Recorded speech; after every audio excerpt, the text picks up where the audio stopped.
Hello out there, and today we are taking a first look at another new design from Spyderco, and this one right here is called the Watu. And yeah, guys, after a very significant amount of time with nothing really new from Spyderco that piqued my interest, here in the span of 2 weeks, we had a couple things in the Siren and then the Watu. And this one, I said it was going to be a first look, but it's actually going to be the only look at this knife on the channel.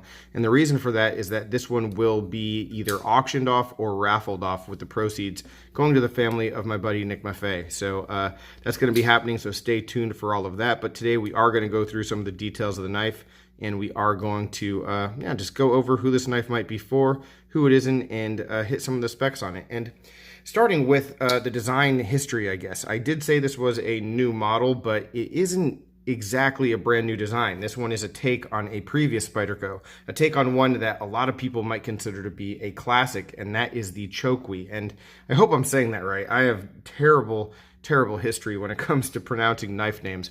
But the Chokwi was one that I remember when I first became aware of it, it wasn't that sought after on the aftermarket, and you could actually get one for a decent-ish kind of price.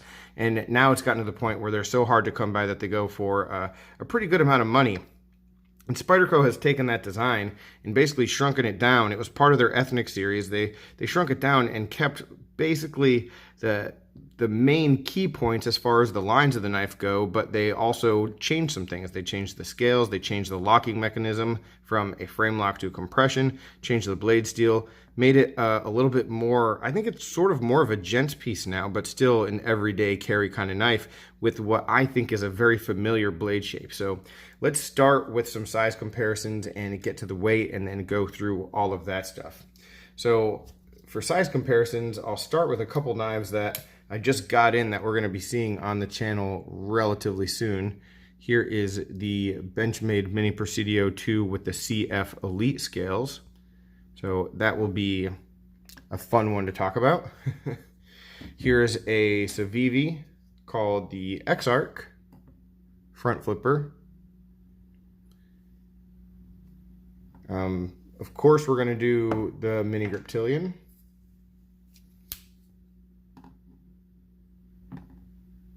And so, yeah, when we look at the blade shape there, or the blade length, let's say, pretty significant similarity right there, but then you can see just that extra elongated handle. We'll bring the PM2, but the knife that I really wish I had, the knife that I thought about immediately when I first unboxed this, was a Delica. When you take a look at that blade, I think the Delica cutting edge is a little bit shorter than this. It's, more like maybe just a little bit more than 2.5. This is almost a full 3 inches of cutting edge, but the blade shape is pretty similar. And we take a look at the Centofonte 3, which I will use instead of the Delica, because that's what I got. So you can see that for size. I've always compared the Centofonte 3 to the Delica. Always preferred the Centofonte over the Delica myself. But yeah, I really just saw Delica in the full flat grind, and then not necessarily up here, as there's like more of a slope and it's not as angular on the Delica, especially down at the exact tip. There's sort of like that curvature in the plunge, but the little belly that there is and just the edge shape and lines, I think just are very reminiscent to that model, that flagship Spyderco model. So for a lot of people, I think this will be agreeable just for that reason. One other thing that's going to be very agreeable, let's take a look at it closed, and we'll get the weight.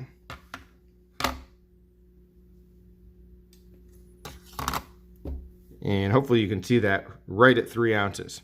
And you can see from here, we have full liners, stainless steel liners, and because of that, like sort of elongated frame, I think it just goes to show just how like lightweight this knife actually is and how light it feels. And let's actually keep it closed for a second and just take a look at this. This isn't going to be everyone's cup of tea, right? I mean, just a little bit different. This coffin shape might be just a little bit too boxy for some people. Honestly, I'm not sure if it's for me. I think I could make it work. I'm sure I could make it work, but is this my like preferred kind of design? No, but I do like the speed holes here in the middle. I do like seeing that, and I don't know, it's always interesting when you can see like the knife through the actual handle. Just one of those little maybe a gimmicky kind of thing, but I've just always enjoyed that on knives. So obviously we do have open frame, we do have compression lock. So there's a lot of features of this knife aesthetically that make it stand out, you know, and some people are going to look at this and think it looks super cool and great, and some people are going to think it looks weird, and some are going to think it looks stupid. It's just definitely not going to be for everybody, but I know that Chokwe, the predecessor, and this one alike, they'll definitely have their ardent fans. As we take a look at the blade, so we're working with CPM 20CV. Spyderco is using more 20CV in Taiwan now, and it seems like we're getting more blade steels out of that factory, which is pretty good, you know. Definitely not a bad thing, a little bit more variety. This is full flat ground, just like the Delica, so just another similarity there. The stock, when it comes to a pretty thin termination, how is this knife going to be to use? How is it going to perform cutting? My guess is it's going to be a pretty darn good slicer, and you're probably not going to have anything to complain about in that regard.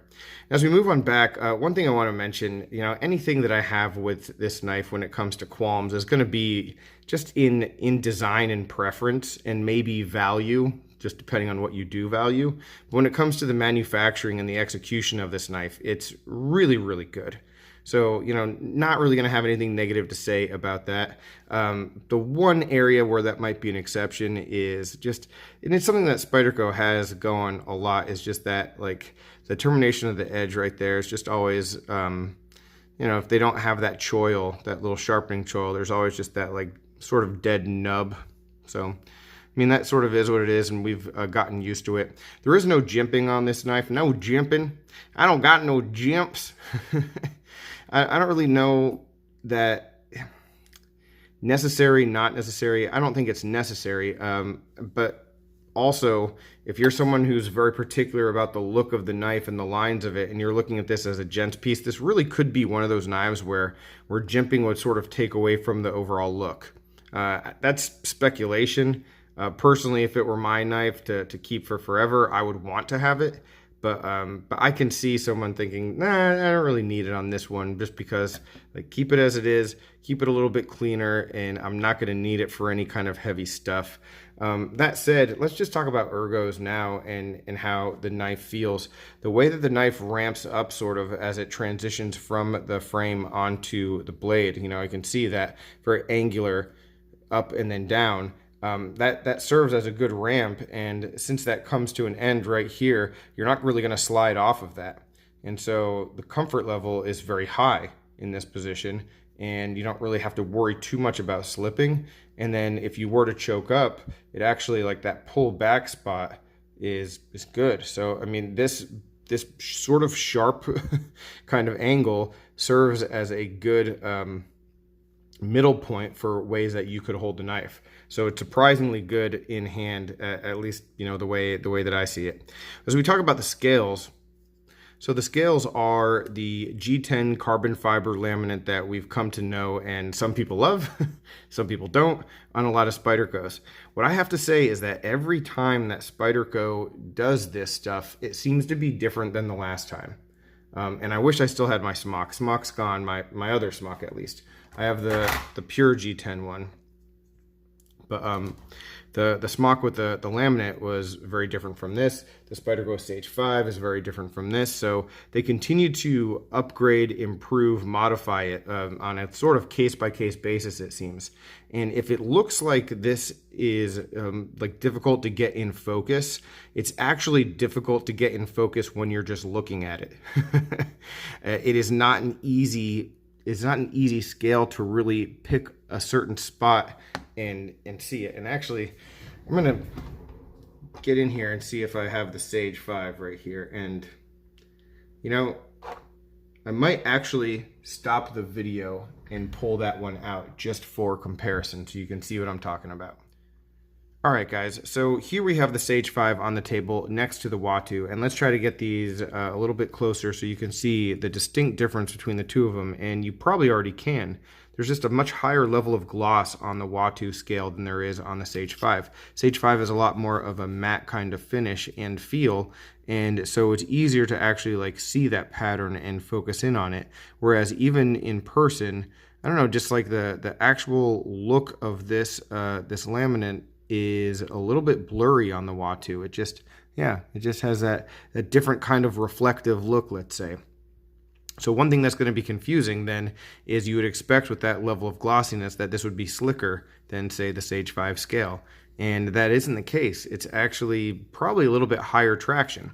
And this knife, in addition to having the laminate, it also has a peel ply texture. And that might be confusing to some people because those two terms sort of get mixed up often, peel ply versus laminate. So peel ply is like a texture that's done to basically create more of a grippiness, right? And the laminate is just that layer of carbon fiber. So this one has both of them. And so despite that glossy kind of look that you might think lends itself to being slick, it really isn't. So I don't think it was necessary to add any extra texturing because I think the knife would have been just fine without it, with the number of points of contact in the speed holes and just the way that you have this ramp. You know, you didn't necessarily need it for the ergos, but it is really cool that Spyderco continues to just develop this like scale technology, and they don't rest on their laurels when it comes to what they're doing with the laminate. They're always trying new things, and it gives this knife maybe a little bit of a unique character that the other ones with this type of scale don't have. So yeah, I look at that as a good thing. Now let's continue to move on back. Let's take a look at this pocket clip and these speed holes.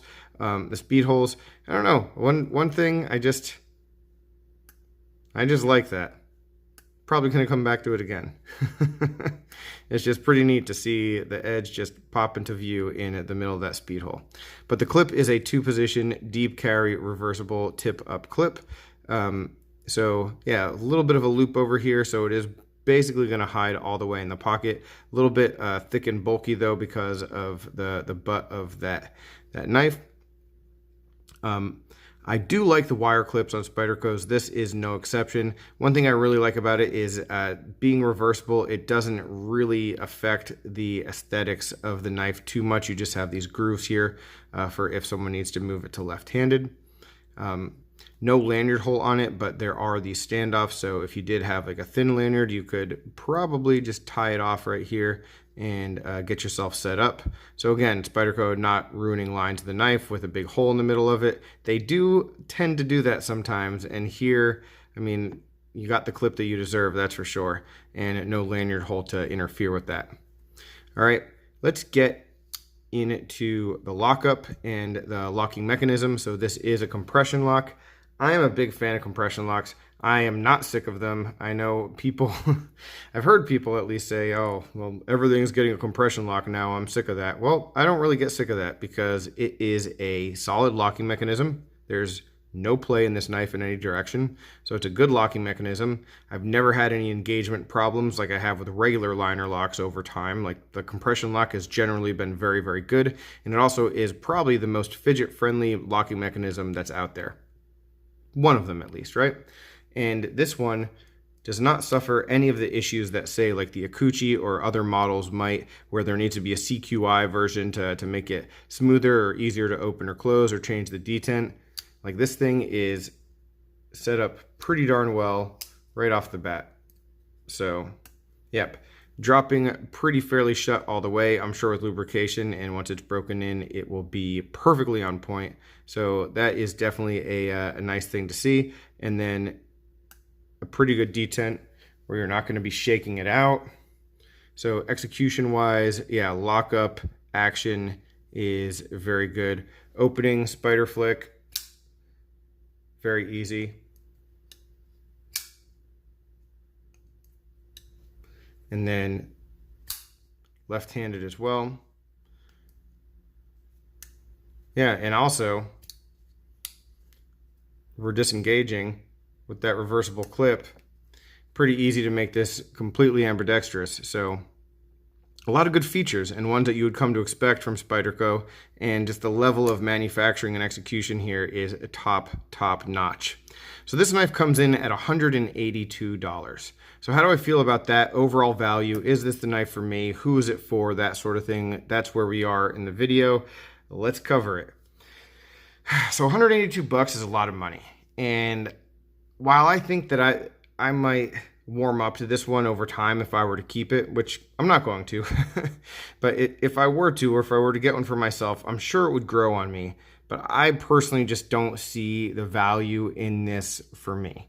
There are plenty of people who are fans of this design, fans of its predecessor, that are going to run out and get it. And I completely understand, because there is a lot of appeal to a knife that's very well made and still has some familiar design implement while being unique. And I think that might be the big draw, is just that it has this very not common but comfortable kind of blade shape in something that resembles the Delica.